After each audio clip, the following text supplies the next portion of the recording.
What if someone you loved simply walked into the woods and never came back? Not dragged, not attacked.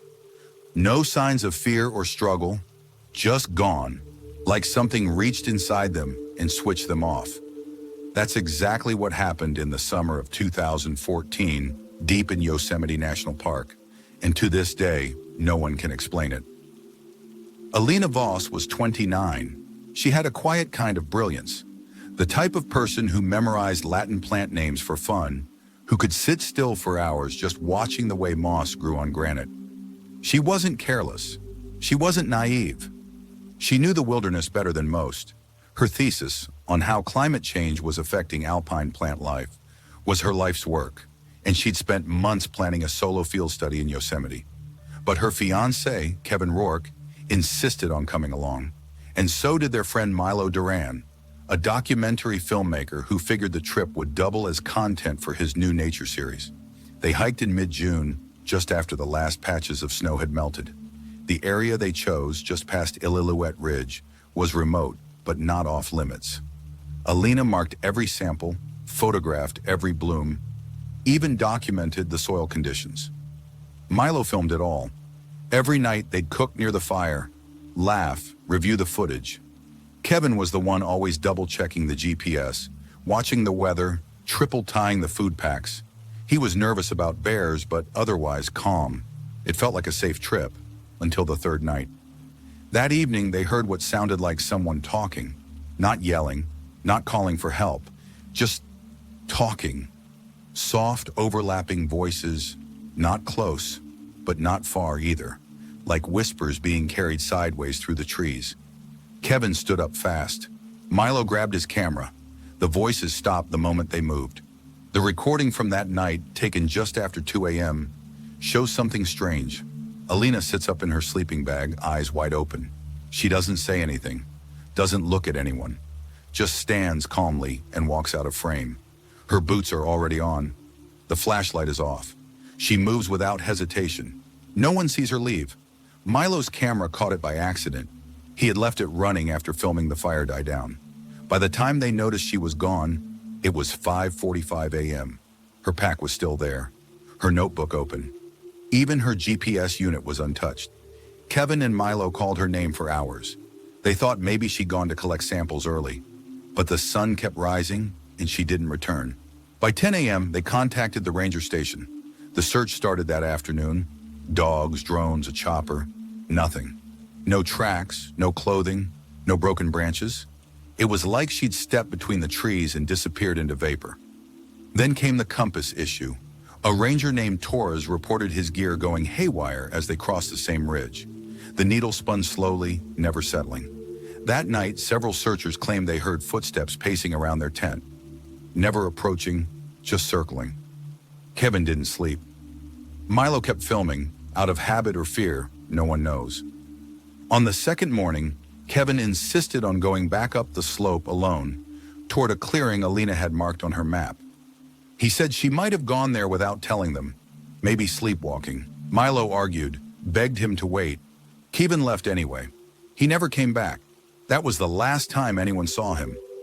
By the end of day 5, Milo was alone. The park officials said they were scaling back the search.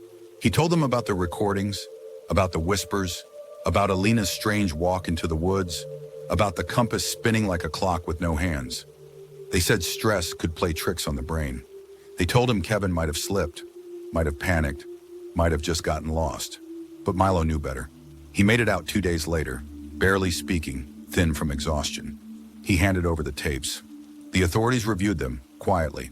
No press conference, no official statement, no follow-up questions. The case was never closed, but it wasn't exactly open either. Today, most rangers avoid that part of the forest. The trail is technically open, but unofficially discouraged. Locals whisper about strange lights at night. Some say they've heard footsteps behind them, steady, deliberate. But when they turn, there's nothing. One man swore he saw a woman in a red thermal jacket walking barefoot through the trees at dawn, but she vanished when he followed.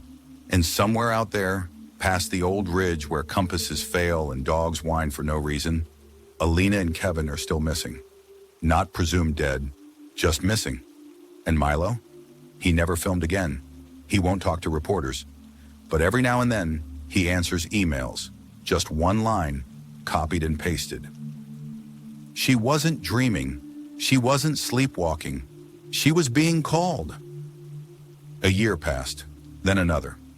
No trace of Alina Voss, no sign of Kevin Rourke. Milo Duran disappeared from the public eye completely, moved back to Santa Fe, shut down his website, never finished the documentary. But the story didn't stay buried. Not really. Too many things didn't add up. And in 2017, someone leaked the raw footage Milo had turned over to the authorities. It spread fast online, mostly on forums, paranormal threads, off-the-grid blogs, YouTube channels with names like Digital Dread and The Vanishing Point. The footage wasn't flashy, just a dim image of Alina rising slowly from her bag, her face pale, her eyes wide open, and the way she walked, rigid, like her bones were being pulled by invisible string. Not panicked, not confused, just gone, step by step, into black trees and silence. Then came the last clip, one that never made it into official reports. It showed Kevin, 2 days after Alina vanished, walking up the ridge with the GoPro strapped to his chest. His breathing's tight. He mutters to himself. Alina's name, again and again. Then at exactly 6:02 a.m., he stops. The camera doesn't move for nearly a minute. Off screen, something clicks, like branches snapping one by one. Then a voice, low, whispering, almost mechanical. Kevin turns toward it. His lips move, but he doesn't speak. He takes a single step off the trail, then another, and the camera feed glitches out, static and digital tearing, and the clip ends there. After that video surfaced, people started returning to that ridge. Hikers, thrill seekers, amateur ghost hunters. They came with equipment, EMF meters, infrared, drones. Most left with nothing, but not all. In 2019, a small group from Portland tried to retrace Alina's route. 2 came back.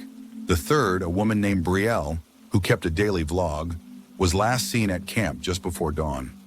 Her last recorded entry showed her standing near the fire, staring past the camera, eyes glazed over. I hear them again, she says, like they're inside the trees. Authorities ruled it a misstep, another tragic case of getting lost in dangerous terrain. But the audio on that final video told a different story. Cleaned up by a tech analyst later, it revealed something beneath the wind. A layer of voices repeating the same 5 words. We see you. Come closer. Park rangers now keep quiet. They don't answer questions about that part of Yosemite. One anonymous ranger, speaking under a fake name, said his dog refused to enter the tree line during a patrol. Just sat there, whining, tail tucked. Another ranger said his radio melted down with static the moment he stepped off the trail. He turned around and never went back. The theory that sticks the hardest isn't the one about cougars or hidden ravines. It's not even about ghosts. It's older, meaner, less human. People talk about a place that isn't quite in this world. Not a portal, not another dimension. Just a fold. Like something in that section of Yosemite isn't playing by our rules. A crack in the map. And whatever's inside doesn't kill, doesn't drag, doesn't scream. It calls. It waits. It draws you in when no one's watching. One cryptid researcher who went silent after posting a long analysis said the energy in that ridge was passive but conscious. That's how she put it. Not evil, not good, just awake and hungry for presence. Milo Duran never gave interviews, but in 2020, someone spotted him at a tiny bookstore in Arizona. He looked older, thinner, not just worn down, haunted. The person who approached him, a podcaster named Clay Barnes, asked just one question. Did you ever hear the voices again? Milo stared for a long time. Then he whispered, every night. But they stopped saying her name. Now they say mine. He walked away and hasn't been seen since. Now hikers still disappear in Yosemite. Not many, just enough to keep the legend alive. Their names vanish into reports filed quietly, buried under weather warnings and missing persons lists. But if you stand at the edge of Illilouette Ridge at exactly 2:37 a.m., the same time Alina walked into the trees, You might hear something move just beyond the light. Not footsteps, not an animal, just the sound of 100 soft voices, whispering your name in perfect unison. And if you answer back even just once, you may never leave the forest.